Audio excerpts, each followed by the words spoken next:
Est-ce que tu as des conseils? C'est la première fois, il n'a jamais fait une expo, qu'est-ce qu'il devrait faire? Oui. Ben, c'est sûr qu'au Québec, on a vraiment, c'est presque nécessaire de passer par, soit par l'UQAM ou par Concordia. Il n'y a pas beaucoup d'artistes qui sont autonomes, qui sont, dans le fond, autodidactes. Parce que, dans le fond, dans les études de baccalauréat en art visuel, tu construis ton histoire de l'art, tu construis ta pratique, etc.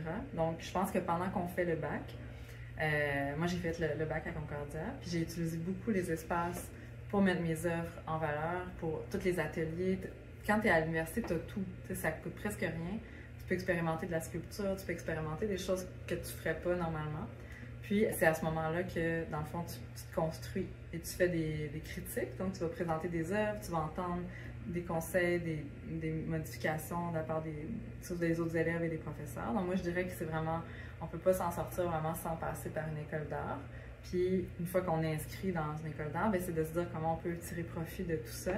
Puis, de se dire que c'est comme un microcosme de ce que la vie artistique va être à l'extérieur. Puis, il y a aussi un autre élément intéressant, c'est qu'il y a un centre d'artistes à Montréal qui s'appelle l'Imprimerie. Puis c'est dans Hochelaga, sur Sainte-Catherine. Puis l'Imprimerie, eux, ce qu'ils font, c'est qu'ils offrent c'est des groupes de discussion pour la professionnalisation. Donc, tu te rencontres une fois par semaine, différents artistes qui sortent de l'école. Puis là, c'est de dire, OK, comment on construit le dossier, il y a beaucoup de formations quand même d'être accompagné, de dire, bon, comment écrire une bonne démarche, comment écrire un projet. C'est un peu des choses qu'il faut qu'on apprenne. Puis, il y a quand même à Montréal beaucoup d'outils pour ça. Ouais, donc je pense qu'il s'agit de se dire, bon, je le fais, ce workshop-là, cette formation-là, puis après, tu l'as pour le reste de ta carrière. Ouais.